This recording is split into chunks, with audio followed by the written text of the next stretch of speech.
Assalamualaikum warahmatullahi wabarakatuh. Alhamdulillahi wahdah, wassalatu wassalamu ba'dah, wa ala alihi wa sahbihi wa mawalah, wa la hawla wa la quwwata illa billah. Rabbi shrah li sadri wa yassir li amri wahlul 'uqdatam min lisani yafqahu qawli. Mudah-mudahan cukup pembahasan kita di malam hari ini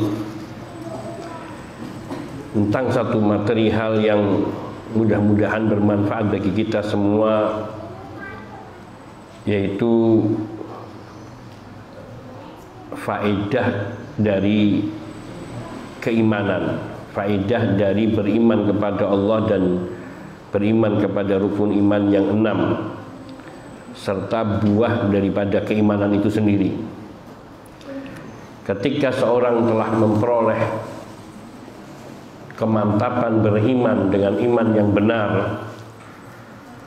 maka di dalam iman yang benar itu, dalam keimanan yang benar itu terdapat beberapa manfaat dan buah dari keimanan yang benar ini yang akan dapat dirasakan secara langsung di dunia ini juga nanti di akhirat. Jadi tidak hanya di akhirat saja tapi juga di dunia.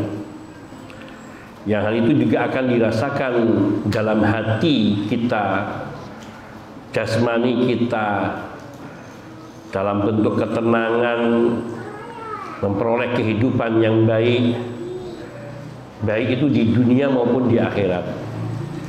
Ini secara umum faedah-faedah dan buah dari keimanan. Maka ibarat iman itu adalah pohon.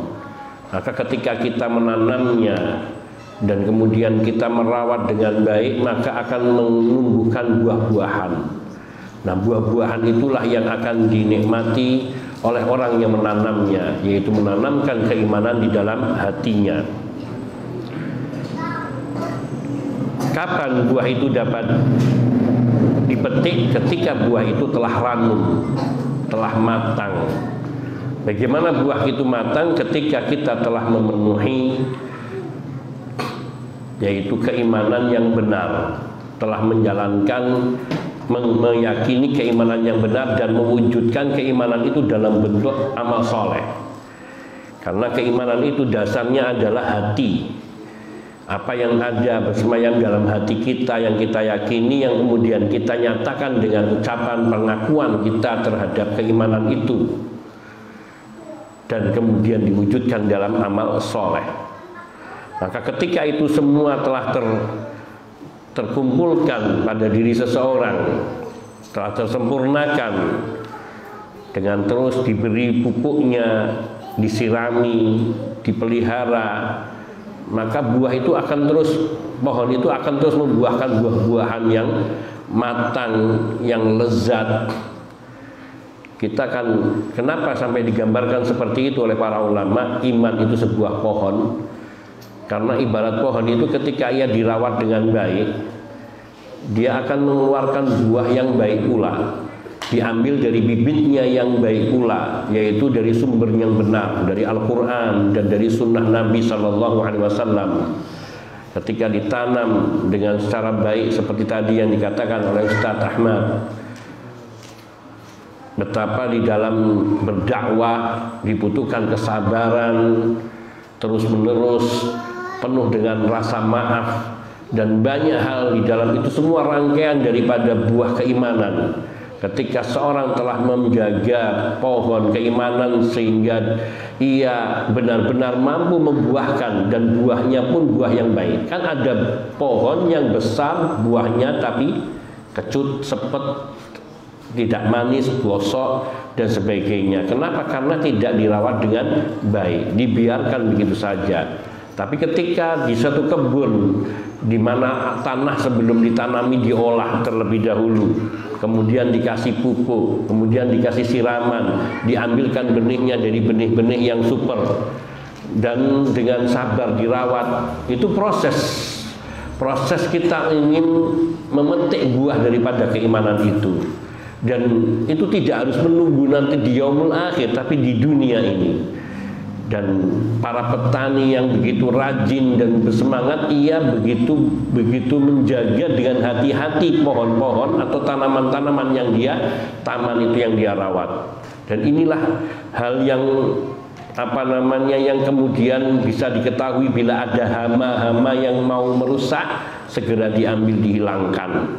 Seperti itu juga ketika ada virus-virus dari kebatilan, kesesatan, penyimpangan yang hendak masuk ke dalam pohon keimanan kita, mau merasuk ke dalam pohon keimanan, kita bersihkan dengan istighfar, dengan taubat, dengan zikrullah, dengan ilmu yang benar, dengan doa, dan banyak hal yang itu semua nanti akan menghilangkan, sehingga secara ringkasnya pohon itu akan terus membuahkan buah-buahan yang manis, yang ranum, yang indah, itu semuanya. Dan secara ringkasnya bahwa kebaikan dunia dan akhirat itu akan diperoleh juga. Pohon keimanan yang sudah ditanam dengan baik itu akan dapat mengusir dan menghilangkan segala keburukan yang ada di dalam diri manusia, sehingga pohon itu selalu hanya membuahkan buah-buahan yang baik belaka.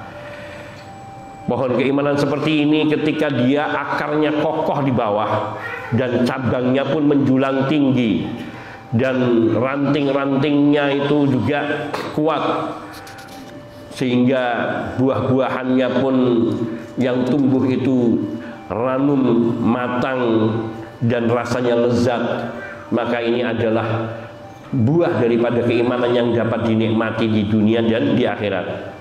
Dan di antara buah keimanan yang paling besar, yaitu ketika seseorang ia memperoleh kecintaan dari Allah Azza wa Jalla. Buah keimanan seseorang ketika kita berusaha beriman dengan sebaik-baiknya, dan itu merupakan perjuangan kita di dalam hidup, yang tidak boleh ada putus asa dan tidak boleh berhenti untuk terus berjuang mendekatkan diri kepada Allah dengan ilmu yang benar dan mengaji dengan orang-orang yang lurus akidahnya, karena sungguhnya guru itu sangat berpengaruh sekali. Maka kemudian insya Allah Ta'ala akan membimbing kita kepada kebahagiaan dunia dan akhirat kita, yaitu terutama yang tertinggi kita bisa meraih kecintaan dari Allah Subhanahu wa Ta'ala, menjadi waliullah. Setiap mukmin yang bertakwa itu waliullah, namun kadar kecintaan Allah kepada hamba satu dengan yang lain diukur dari tingkat keimanan dan ketakwaan hamba itu sendiri. Semakin hamba itu tinggi imannya, besar takwanya kepada Allah, maka akan semakin besar pula porsi daripada kecintaan Allah Subhanahu wa Ta'ala kepada hamba. Allah Subhanahu wa Ta'ala berfirman apa? Inna akramakum indallahi atqakum. Sungguhnya orang yang paling mulia di antara kamu di hadapan Allah adalah orang yang paling bertakwa. Apa isyaratnya, maknanya orang yang paling mulia di hadapan Allah, yakni orang yang derajat kewaliannya tertinggi di hadapan Allah Subhanahu wa Ta'ala adalah orang yang paling tinggi takwanya kepada Allah Tabaraka wa Ta'ala. Dan itu yang tahu kedudukannya hanya Allah. Adapun dohirnya manusia bisa salah. Mungkin seseorang memandang orang lain ini, wah ini begitu alim, takwa, dia begitu, namun belum tentu di hadapan Allah dia tinggi derajatnya. Bisa jadi orang yang dia biasa-biasa aja, nggak dikenal dan kelihatannya hanya orang awam biasa, namun sesungguhnya dia memiliki kedudukan yang tinggi di sisi Allah Subhanahu wa Ta'ala. Sebuah contohnya adalah seorang tabi'in, Uwais Al-Qarni, Uwais bin Amr Al-Qarni. Uwais bin Amr Al-Qarni ini hanya orang biasa yang pekerjaannya menjaga binatang tunggangan para pedagang, menjaga untanya, merawat kuda-kuda para kafilah-kafilah ketika pergi berdagang. yang cuma di situ tidak punya peranan penting selain itu, namun doanya didengar oleh Allah Azza wa Jalla. Sampai Nabi berwasiat kepada Umar ibn Khattab radhiyallahu ta'ala anhu, kalau engkau bertemu dengan Uwais ini bin Amir Al-Qarni yang datang dari daerah Qarn, maka mintalah doa kepadanya. Bayangkan Umar ibn Khattab radhiyallahu ta'ala anhu yang kedudukannya sebagai sahabat Nabi adalah manusia kedua setelah Abu Bakar dan Rasul sallallahu alaihi wasallam. Artinya yang tertinggi jelas Rasulullah. Umatnya yang tertinggi adalah Abu Bakar, kemudian Umar. Sehingga setiap kali ada kafilah yang datang, kalau dari arah datangnya Qarn, ditanya dari Qarn, kalau iya maka dicari mana Uwais. Allahu Akbar. Maka di sini kenapa sampai sedemikian itu Uwais memperoleh? Karena keimanannya, buah keimanan, pohon keimanan yang dia tanam, yang dia rawat dengan sedemikian baiknya. Maka yang menjadi keharusan bagi kita di dalam kehidupan ini adalah berlomba-lomba untuk bisa meraih derajat kemuliaan itu di sisi Allah Subhanahu wa taala. Allah Tabaraka wa ta'ala berfirman, ala inna awliya Allah la khawfun alaihim wa la hum yahzanun. Ketahuilah, ingatlah bahwa sungguhnya wali-wali Allah, mereka itu tidak memiliki perasaan takut untuk menghadapi kehidupan akhirat mereka. Walahum yahzanun, dan tidak pula mereka bersedih hati dengan apa yang tidak mereka peroleh di kehidupan dunia ini. Apa yang tidak mereka dapatkan di dunia, tidak ada sedikit pun perasaan sedih. Justru dia selalu merasa bahagia, justru tatkala ia sedang beribadah kepada Allah Azza wa Jalla. Sehingga ketika menghadang atau menjemput kematiannya menghadap Allah, tidak punya rasa takut. Kenapa? Ketika seseorang mukmin menjemput kematiannya, malaikat-malaikat yang datang itu wajah mereka adalah wajah-wajah bercahaya. Wajah-wajah bercahaya. Dan mereka membawa kain kafan untuk ruhnya juga dari surga. Juga membawa ramuan-ramuan wewangian juga dari surga. Dan mereka bersikap lembut seperti yang Allah puji, wan nazi'ati gharqa wan nasyitati nashta. Dan demi malaikat-malaikat yang mencabut rohnya orang mukmin, yang mereka mencabutnya dengan penuh kelemah lembutan. Dan juga Rasulullah Shallallahu Alaihi Wasallam juga bersabda, man ahabba liqa Allah ahabballahu liqa'ahu. Barang siapa yang ia ingin atau suka berjumpa dengan Allah, rindu berjumpa dengan Allah, maka Allah pun merindukannya. Yaitu ketika seorang hamba yang beriman itu menjelang kematiannya, akan datang malaikat-malaikat yang kemudian memperlihatkan dengan perintah Allah tempat tinggalnya di surga. Sehingga sang hamba beriman ini pun ridho, suka untuk bertemu dengan Allah. Oleh karenanya mereka walahum yahzanun, tidak ada rasa sedih terhadap yang mereka tinggalkan. Karena para malaikat juga mereka mengatakan, nahnu awliyaukum fil hayatid dunya wa fil akhirah. Kami teman-teman setia kalian di dunia dan di akhirat. Yang maknanya kata para ulama tafsir, yaitu para malaikat ini mereka mengatakan, jangan kalian risaukan dengan anak keturunan kalian, jangan kalian risaukan dengan harta yang kalian tinggalkan dan keluarga yang tinggalkan. Kami yang akan ditugaskan oleh Allah untuk menjaga mereka. Maka tidak ada rasa kekhawatiran dan tidak ada rasa kesedihan. Itulah pada diri orang-orang yang beriman, yang mereka dikatakan aulia Allah. Ala inna aulia Allah la khaufun alaihim wa lahum yahzanun. Kemudian Allah Subhanahu wa taala mensifati mereka, siapa mereka auliaullah ini? Alladzina amanu wa kanu yattaqun. Wali-wali Allah itu yaitu mereka di dalam surat Yunus ayat 62-63 ini, yaitu mereka orang-orang yang beriman dan senantiasa bertakwa kepada Allah Azza wa Jalla. Apa itu takwa Allah? Iman itu adalah bentuk keyakinan, i'tiqad. Namun juga ia sekaligus iman itu adalah perbuatan amal soleh. Dan takwa, ketika disebutkan iman dan takwa di satu tempat, maka iman itu adalah keyakinan yang benar, sedangkan takwa Allah adalah pengamalan dari sebuah keyakinan yang benar. Karena makna takwa adalah menjalankan perintah-perintah Allah dan menjauhi larangan-larangan Allah Subhanahu wa taala.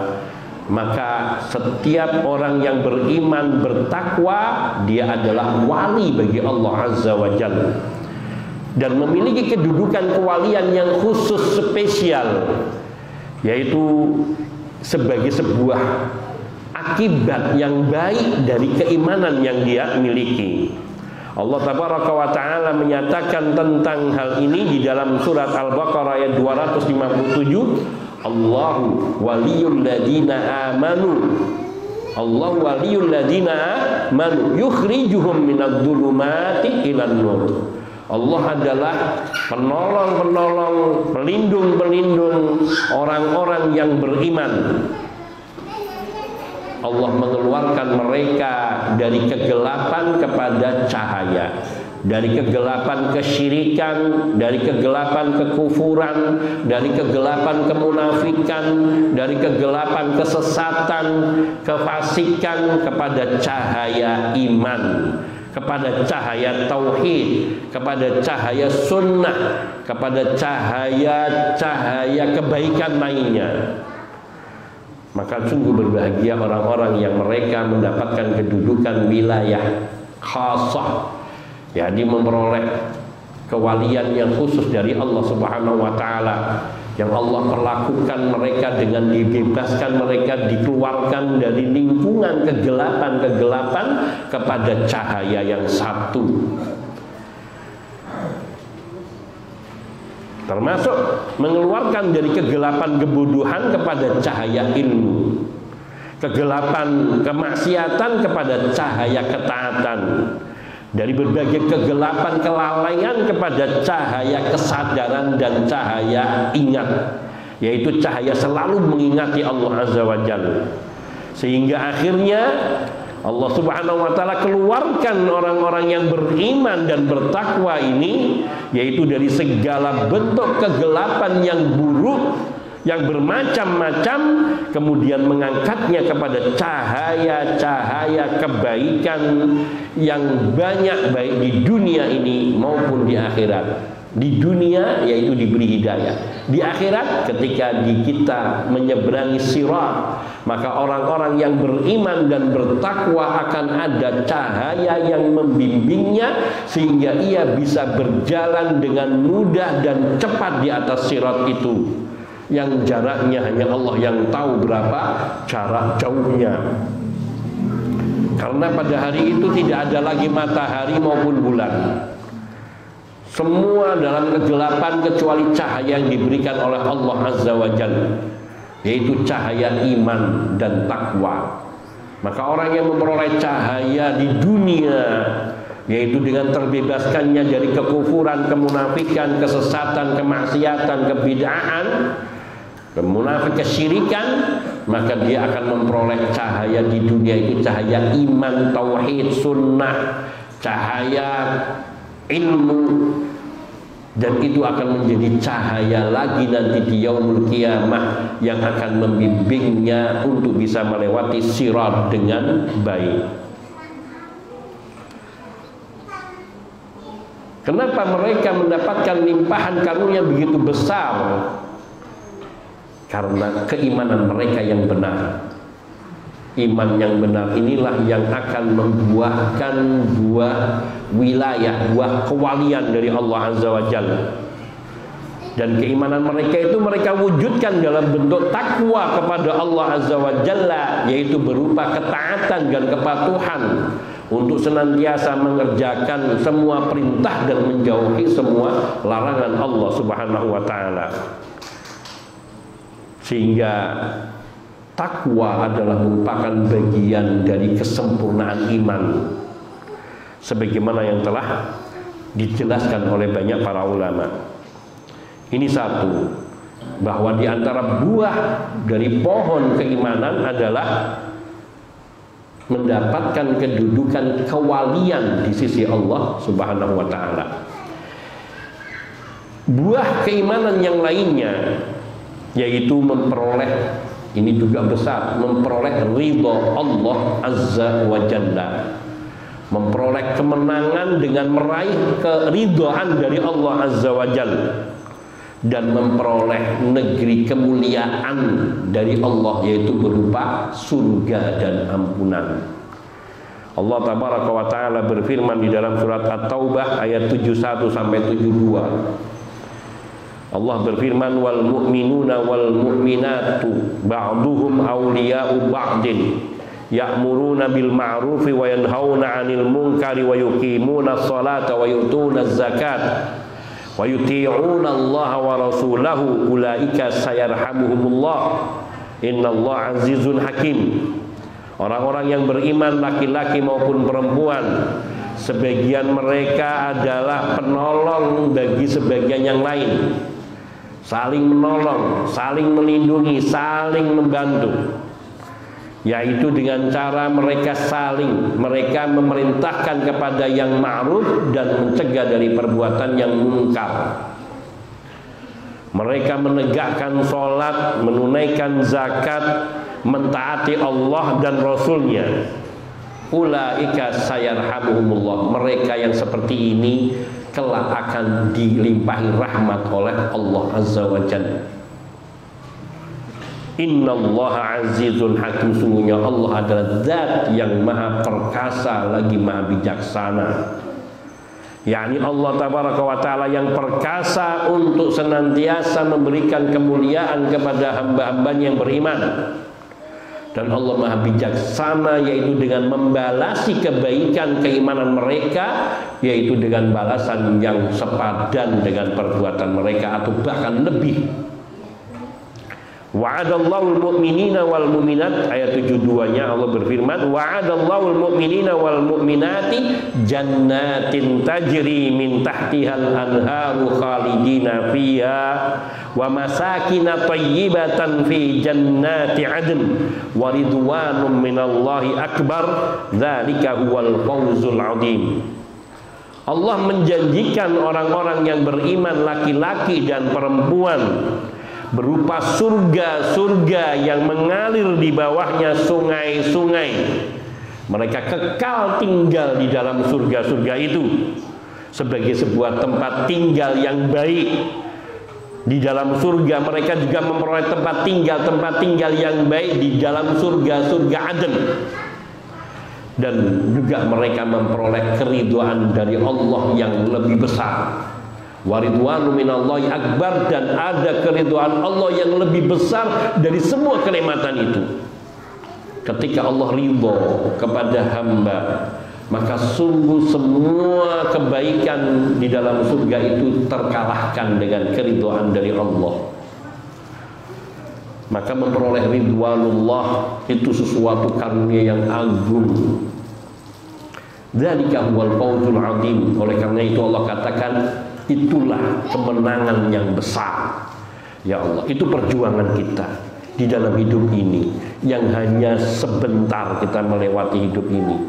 Kita mengejar satu derajat ini untuk memperoleh keridhaan dari Allah Azza wa Jalla, memperoleh kemenangan yang agung, agar kita bisa tinggal selama-lamanya di dalam surga Allah Tabaraka wa Ta'ala, mendapatkan ridho Allah, mendapatkan rahmat Allah, dan memperoleh kemenangan dengan tempat-tempat tinggal yang indah, tempat-tempat tinggal yang sentausa.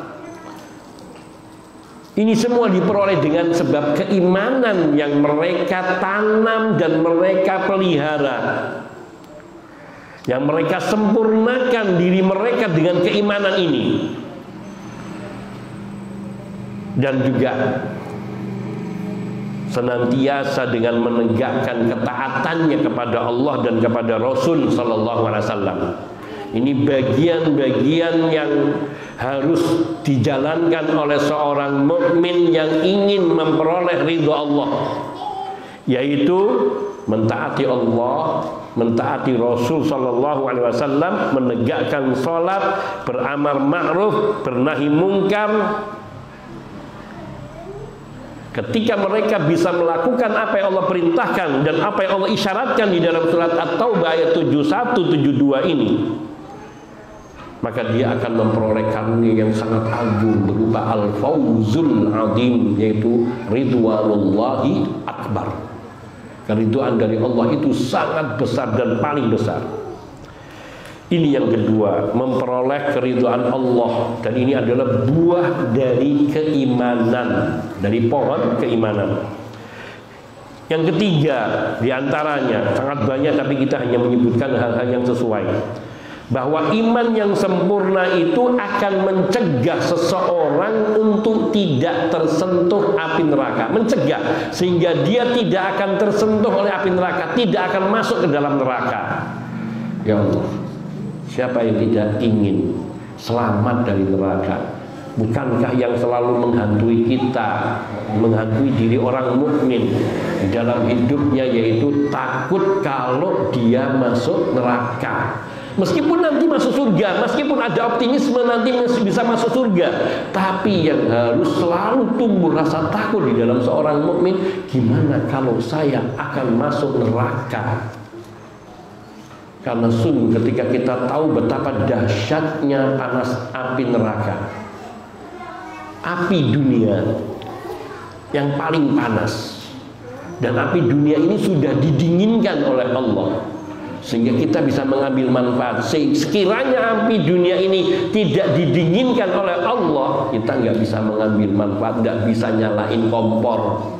Mau nyalain kompor yang nyala rumahnya, karena besar sekali api itu. Dan itu baru dipetik dari satu bagian api di akhirat. Api di akhirat itu 70 diambil satu bagiannya, yang kemudian Allah dinginkan yang satu ini untuk bisa dimanfaatkan kita, dan itu pun masih bisa menyebabkan air mateng. Kalau terjadi gempa, wal'iyadzubillah, kita melihat bagaimana ketika gempa terjadi.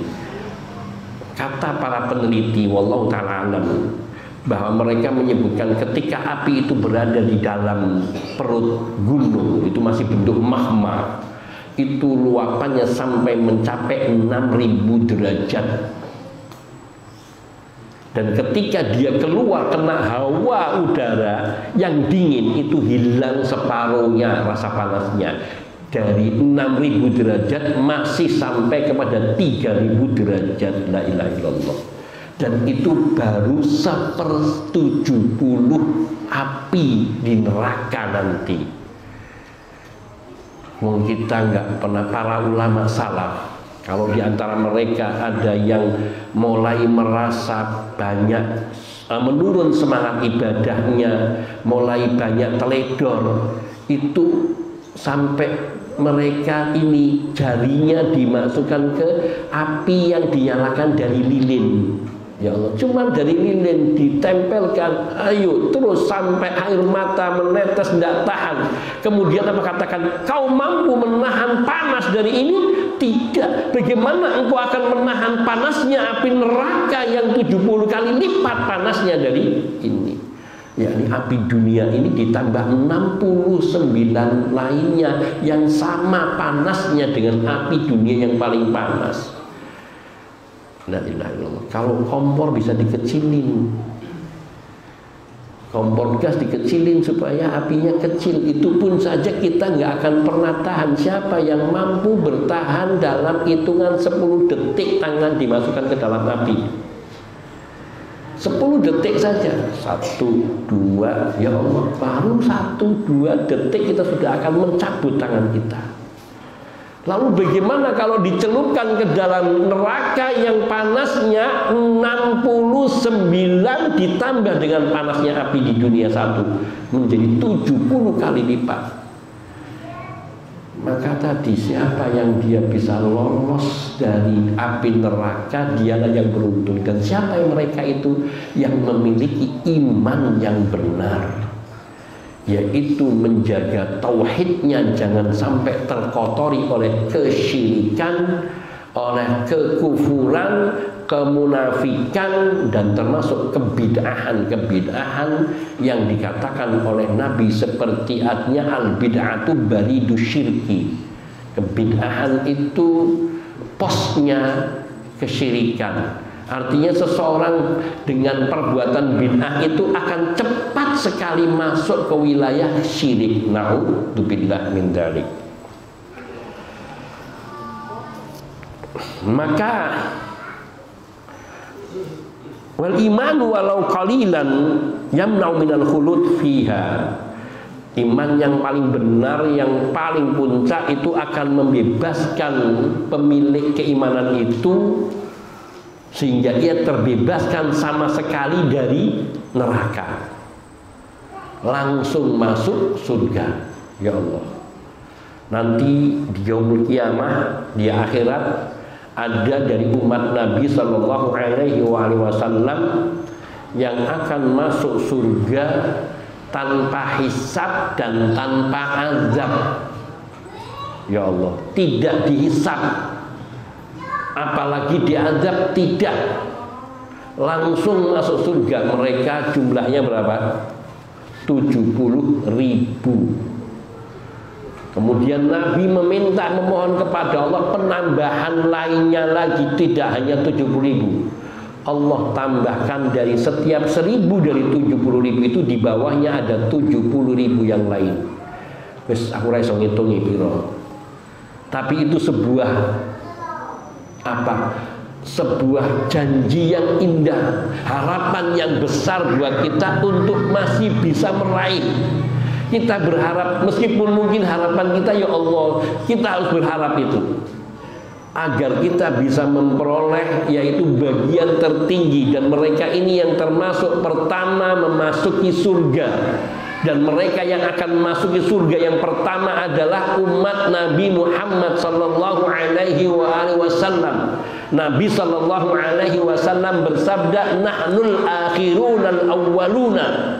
Kita ini umat terakhir, namun juga umat yang paling pertama. Terakhir hidup di dunia, paling pertama nanti urusan di akhiratnya. Hisabnya paling pertama, nyeberangi siratnya paling pertama, sampai termasuk masuk surganya yang paling pertama. Ya Allah, maka bersyukur kita ini punya Nabi Muhammad sallallahu alaihi wasallam.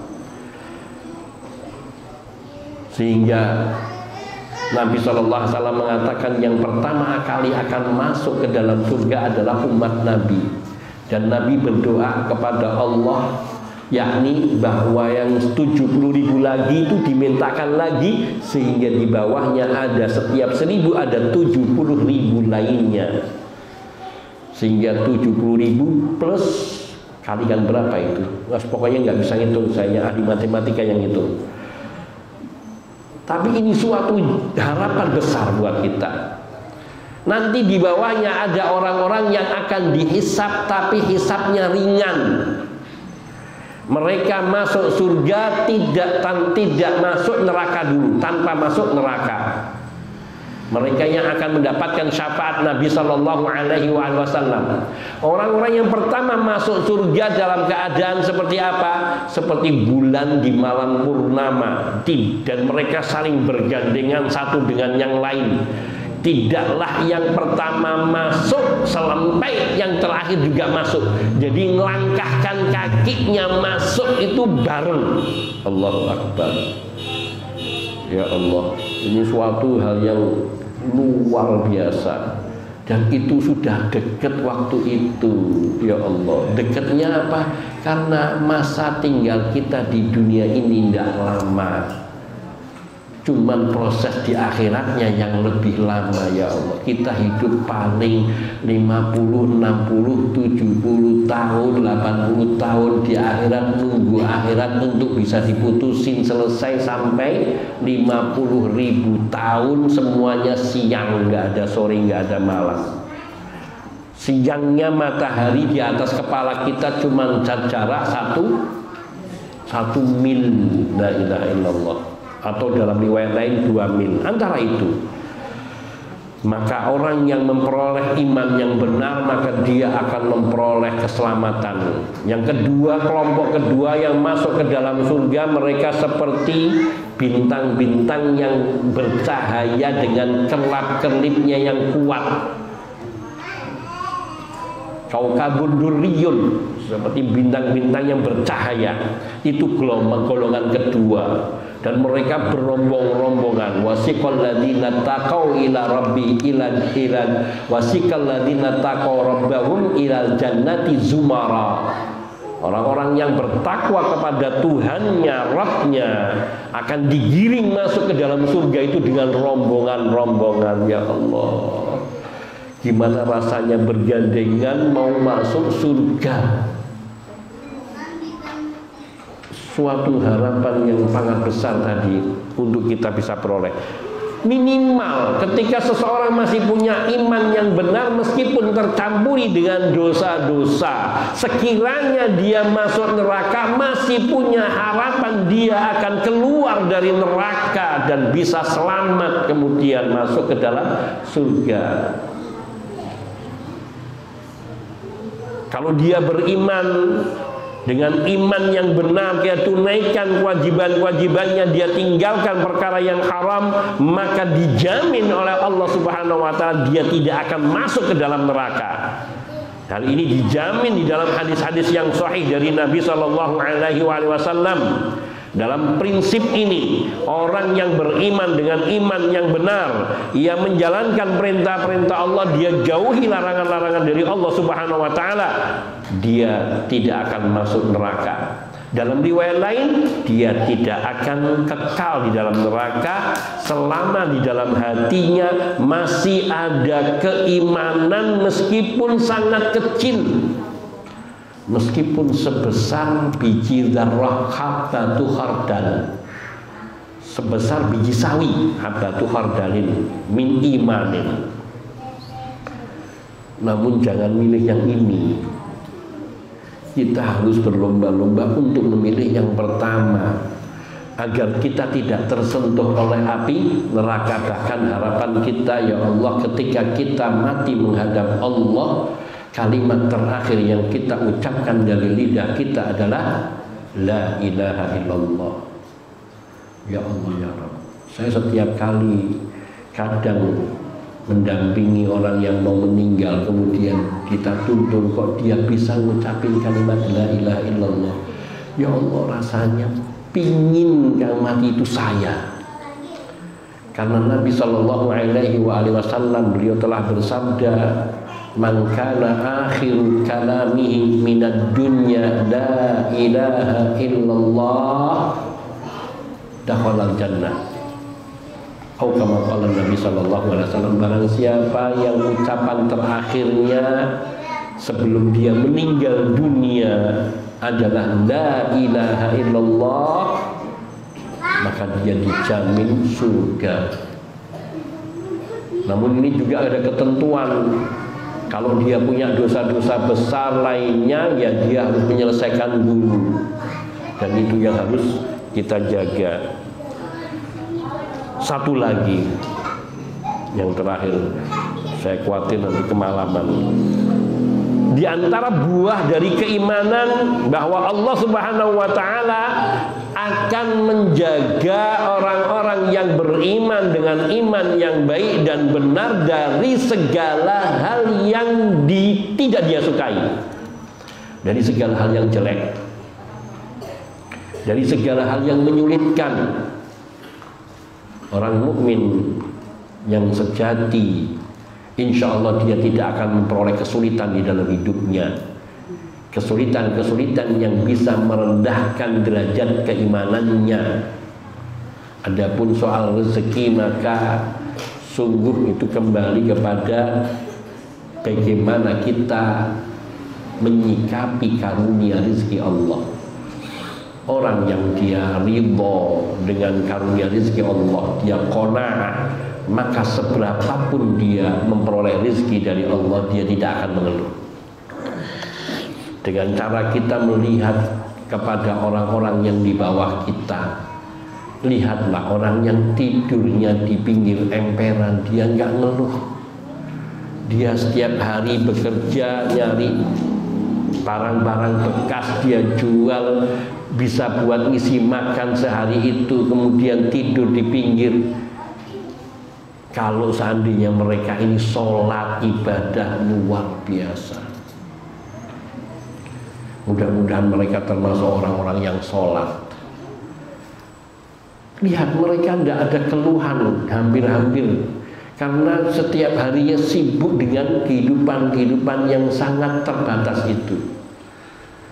Ya Allah,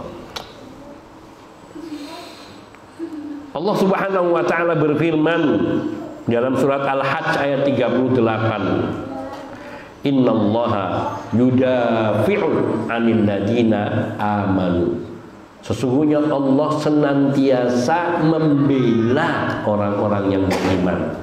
Maka kalau kita yakin bahwa kita beriman dengan iman yang benar, maka jangan takut untuk menyampaikan yang hak dan untuk menampilkan kebenaran, karena Allah pasti menolong.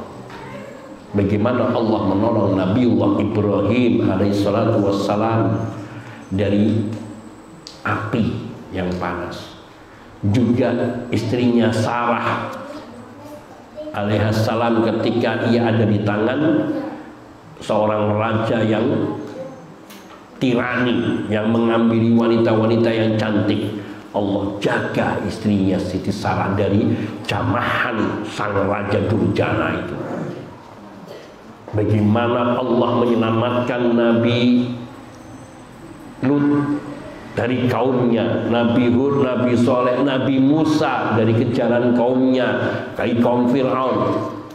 Dan bagaimana Allah menolong Nabi Muhammad SAW bersama dengan para sahabat. Selama peperangan sepanjang hidupnya Nabi SAW tidak pernah kaum muslimin kalah telak. Kekalahan terjadi karena kesalahan pada diri kaum mukminin dalam waktu tertentu sesaat. Seperti dalam perang Uhud, karena mereka turun dari bukit pemanah yang sudah dilarang oleh Nabi untuk tidak turun, Allah balas.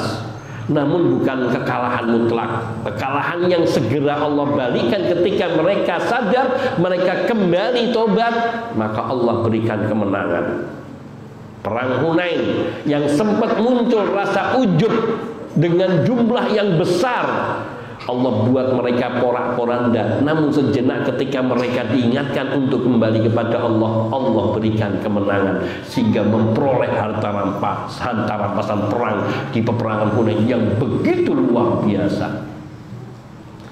Dan peperangan-peperangan yang dilakukan oleh kaum muslimin di sepanjang masa hampir tidak pernah ada kekalahan, yaitu mereka yang berjihad semata-mata karena Allah, didasari dengan iman yang benar. Kenapa? Karena Allah membela, menjaga hamba-hambanya yang beriman. yakni Allah mengatakan innallaha yudafi'u 'anil mu'mini 'anil ladina amanu. Yakni Allah menjaga mereka, melindungi mereka, membela mereka dari segala yang jelek, dari kejahatan setan-setan dari kalangan manusia maupun dari setan-setan dari kalangan jin. Allah menjaga mereka, melindungi mereka, membela mereka dari musuh-musuhnya dalam banyak peperangan, dan juga Allah menjaga mereka dari segala keburukan sebelum mereka tertimpa keburukan itu. Dan Allah mengangkat derajat orang-orang yang beriman, dan Allah hilangkan segala keburukan, dan Allah ringankan ujian dan musibah yang menimpa pada diri orang beriman. Banyak sekali ibrah yang bisa kita peroleh. Seandainya pun mereka gugur di dalam satu peperangan, maka Allah tempatkan mereka di tempat-tempat yang mulia, surga. ketika Allah Tabaraka wa Ta'ala menceritakan tentang apa yang menimpa pada diri Nabi Yunus alaihi salatu wassalam. Dan saat itu Nabi Yunus berdoa di dalam kegelapan, yaitu di dalam perut ikan paus, yang ikan paus sendiri berada di dalam dasar lautan. Maka ini kegelapan fid dzulumat, yaitu Nabi Yunus mengucapkan alla ilaha illa anta subhanaka inni kuntu minadh dhalimin. Ketika Nabi Yunus menunjukkan pengakuan akan kelalaiannya dan kedzaliman yang ada pada dirinya di hadapan Allah dengan meninggalkan kaumnya sebelum ada perintah dari Allah, maka Allah uji. Namun Allah larang ikan paus itu untuk melumat lahap Nabi Yunus alaihissalatu wassalam. Dan ikan paus ini makhluk Allah, dia tunduk kepada perintah Allah. Dan Allah beri makanan dari ikan-ikan yang dimakan oleh ikan paus ini, ikan-ikan kecil yang itu menjadi makanan bagi Nabi Yunus. Sehingga ketika Nabi Yunus berhari-hari di dalam perut ikan paus tetap bertahan hidup. Fastajabna lahu wa najjaynahu minal gham wa kadzalika nunjil mu'minin. Maka ketika Nabi Yunus terus berdoa dengan doa ini, la ilaha illa anta subhanaka inni kuntu minadh dhalimin, fastajabna lahu, maka kami kabulkan permohonannya, yaitu kami selamatkan. Wa najjaynahu minal ghammi, kami selamatkan Nabi Yunus alaihi salatu wassalam dari kesedihannya, dari kegelisahannya, dari kegundah gulanaannya, yaitu dari kesulitan yang dihadapnya. Wa kadzalika nunjil mu'minin, dengan seperti itulah kami menyelamatkan orang-orang yang beriman. Maka orang-orang yang beriman yang hanya ditolong oleh Allah asal kita yakin dengan Allah. Persoalannya orang-orang beriman, kita kadang-kadang imannya lemah sehingga tidak yakin Allah itu akan menolong kita. Bayangkan dalam peperangan Badar berapa jumlah kaum muslimin? Sedikit sekali, cuma 315-an orang menghadapi jumlah 700-an. Yang besar 2 kali lipatnya. Di dalam perang Badar juga mereka lebih banyak. Namun selalu Allah berikan kemenangan. Padahal mereka semua juga ahli perang, karena mereka semua dari satu suku, dari satu bangsa. Namun Allah berikan kemenangan kepada orang-orang mukmin sebab mereka beriman kepada Allah Azza wa Jalla. Maka ketika mereka terjatuh ke dalam kesulitan, segera Allah tolong. Yani tidak lama. Nabi Nuh alaihissalatu wassalam, bagaimana Allah menyelamatkan Nabi Nuh alaihissalatu wassalam dengan diperintahkan membuat kapal. Dan Nabi sallallahu alaihi wasallam beliau bersabda, da'watu akhi Yunus ma da'a biha makrubun illa farrajallahu anhu kurbatah. La ilaha illa anta subhanaka inni kuntu minadh dhalimin. Kata Nabi sallallahu alaihi wasallam, doa saudaraku Yunus, doa saudaraku Yunus, tidaklah seseorang berdoa, tidaklah seorang yang dalam kesusahan, kesulitan berdoa dengan doa Nabi Yunus ini, melainkan Allah akan keluarkan ia dari kesulitannya, dari kesusahan yang dihadapinya, yaitu bacaan doa la ilaha illa anta subhanaka inni kuntu minadh dhalimin. Ini betul, dan saya mengalami ketika istri mau melahirkan, tak suruh terus membaca doa ini. Dan beberapa teman yang istrinya juga mau melahirkan, tak suruh anjurkan untuk terus membaca zikir ini, doa ini, la ilaha illa anta subhanaka inni kuntu minadh dhalimin. Dan Allah berikan kemudahan, karena doa ini diucapkan oleh Nabi Yunus. Beliau berada di dalam perut ikan paus dan Allah selamatkan. Wa kadzalika nunjil mu'minin, dan dengan seperti itu pula kami akan selamatkan orang-orang mukmin, yaitu mereka yang berserah diri kepada Allah, mengakui kekurangannya, kedzalimannya, dan mensucikan Allah, mentauhidkan Allah Azza wa Jalla. Maka orang yang juga sedang dirundung kesedihan, berbagai macam bentuk kesedihan, musibah atau penyakit atau apa, baca doa ini selalu dengan memperbanyak, dengan sabar dan penuh keyakinan, maka insya Allah Allah Ta'ala akan memberikan jalan keluar yang baik. Allah berfirman, wa may yattaqillah, yakni barang siapa yang ia menunaikan keimanannya, yaitu dengan menjalankan perintah-perintah Allah dan menjauhi larangan-larangannya, yaj'al lahu makhrajan, niscaya Allah akan memberikan baginya jalan keluar dari kesulitan yang dihadapinya, yakni dari kesempitan hidup yang dialami oleh manusia. Akan dikeluarkan jaminan dari Allah Subhanahu wa Ta'ala yang tidak boleh sedikit pun kita merasa ragu, karena ini firman Allah sendiri, wa may yattaqillah yaj'al lahu makhrajan. Kalau kita punya masalah, bertakwa kepada Allah. Kita punya kesulitan, kembali kepada Allah Azza wa Jalla, beristighfar, meminta ampun kepada Allah, menyerahkan diri kepada Allah dan meminta kepada Allah pertolongan dari semua kesulitan yang kita hadapi. Yakinlah pertolongan Allah itu akan datang, karena Allah mengatakan wa may yattaqillah yaj'al lahu makhrajan, wa may yattaqillah juga dalam ayat 4-nya, wa may yattaqillah yaj'al lahu min amrihi yusra. Dan barang siapa yang bertakwa kepada Allah, dalam surat At-Tolaq, barang siapa yang bertakwa kepada Allah, niscaya Allah akan berikan dari semua urusannya kemudahan. Allah akan berikan kemudahan di dalam mengatasi semua urusannya. Dengan cara apa? Bertakwa kepada Allah. Dan takwa Allah itu adalah wujud dari keimanan yang benar, yaitu menjalankan perintah Allah dan menjauhi larangan-larangannya. Maka orang mukmin yang bertakwa kepada Allah, niscaya Allah akan mudahkan semua perkaranya, semua urusannya, dan Allah akan berikan jalan kemudahan, serta Allah akan jauhkan dari segala urusan-urusan yang sulit. Allah akan mudahkan hal yang sulit, dan Allah akan keluarkan dari segala kesedihan dan kegundahannya kepada jalan yang terang benderang, kepada jalan yang lapang, dari kesempitan kepada jalan yang lapang. Kemudian wa yarzuqhu min haitsu la yahtasib, Allah akan tambahkan dengan rezeki yang tidak disangka-sangkanya.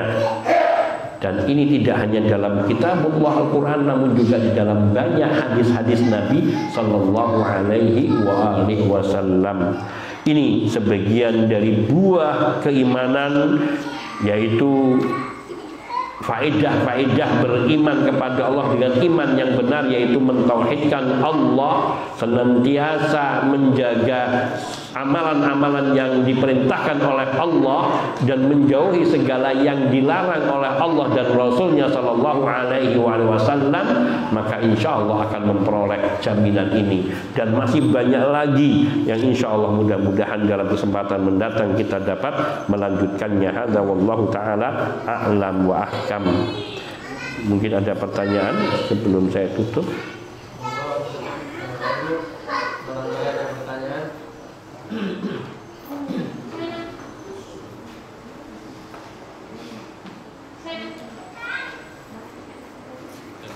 Nah, Assalamualaikum warahmatullahi wabarakatuh. Waalaikumsalam warahmatullahi wabarakatuh. Apakah anak kecil yang belum balik itu meninggal nanti di yaumil hisab itu akan bisa, Ustaz? Barakallahu fiik. Anak-anak kecil yang meninggal sebelum balik dari kalangan orang-orang yang beriman, maka insya Allah mereka semua akan masuk surga. Lalu apakah akan dihisab? Dohirnya mereka tidak dihisab, karena orang dihisab itu kalau punya dosa. Sedangkan orang yang meninggal, anak yang meninggal sebelum balik, belum ada catatan amal buruk. Seseorang anak yang berbuat dosa, kalau itu dibawa usia balik, maka tidak ada catatan, maka dohirnya mereka tidak akan dihisab. Justru mereka, apabila orang tuanya sabar, mereka yang akan menolong orang tuanya ketika orang tuanya seharusnya masuk neraka, dengan syafaat dari anaknya dia selamat. yaitu ketika ridho, sabar terhadap ujian Allah, yaitu ketika Allah mengambil buah hatinya. Hadza wallahu ta'ala. Karena di dalam pembahasan ini mereka juga para ulama menyebutkan anak-anak yang meninggal di bawah usia balik di dalam kuburnya juga tidak akan ditanya. Demikian pula di akhirat juga tidak akan ditanya. Alhamdulillah ta'ala. Ada yang menyebutkan riwayat mengatakan bahwa mereka nanti akan di usianya akan dikembalikan, kemudian dikumpulkan lalu dikirimkan seorang rasul kepada mereka, diperintahkan untuk mentaatinya. Namun riwayat ini terkaitan dengan anak-anak bukan orang muslim. Itu pun menurut sebagian ulama riwayat ini sudah dimansuh dengan riwayat yang berikutnya yang menjadi jaminan bahwa anak-anak yang meninggal di usia dini mereka masuk surga semua. Dan ini sebuah rahmat dari Allah Azza wa Jalla. Maka kalau kita melihat ada orang kafir anaknya masih kecil di bawah balik mati, kadang saya bersyukur alhamdulillah selamat di bocah. Karena dia termasuk orang-orang yang terbebaskan dari, kalau seandainya dia besar bersama dengan orang tuanya, kemungkinan besar dia juga akan kufur. Tapi ketika dia meninggal di bawah usia, maka mudah-mudahan dia akan ditempatkan di surga. Karena anak-anak orang mukmin yang mereka meninggal sebelum balik ada di dalam asuhan Nabi Ibrahim alaihissalatu wassalam. Dalam hal ini banyak perdebatan di kalangan para ulama karena hadis-hadisnya yang juga sangat banyak. Wallahu ta'ala. Namun ada pendapat tadi yang A dan B dan C, namun yang lebih saya pegangi melihat dohirnya hadis-hadis yang terakhir sebutkan bahwa semua anak-anak yang meninggal sebelum usia balik mereka semua masuk surga karena Allah Maha Adil, Maha Bijaksana, tidak akan menyiksa seorang hamba yang belum terkena hukum dosa. Allah Maha Adil, bagaimana mungkin Allah akan menyiksa hamba? Adapun orang yang diutus kepada mereka itu sebenarnya bukan anak-anak, tapi yaitu mereka yang hidup jauh dari lingkungan Islam, tidak sampai kepada mereka informasi tentang Islam, sehingga mereka tidak mengetahui sama sekali adanya Islam, dan mereka hidup di dalam keyakinan-keyakinan mereka. Nanti ketika mereka akan dimasukkan ke dalam neraka, mereka akan menghadap Allah, ya Allah, kami tidak pernah sampai kepada kami berita tentang Islam, bagaimana kami harus disiksa karena tidak tahu. Oke, ada dua riwayat yang semuanya hasan insyaallah, yakni yang pertama menyebutkan mereka akan diperintahkan oleh Allah untuk kembali dan masuk. Baik, kalau gitu aku akan perintahkan kepada kalian, apakah kalian akan mentaatiku? Kalau aku perintahkan taat ya Allah, maka aku perintahkan kalian sekarang masuklah kalian ke dalam neraka. Maka mereka berbalik dan menuju neraka. Di pertengahan jalan separuhnya berhenti kembali menghadap Allah dengan protes, ya Allah, kenapa engkau perintahkan kami tetap masuk neraka? Yang lainnya, separuh lainnya atau sebagian lainnya tetap masuk ke dalam neraka, dan neraka itu sebenarnya neraka ujian dan tidak panas, tapi itulah surga.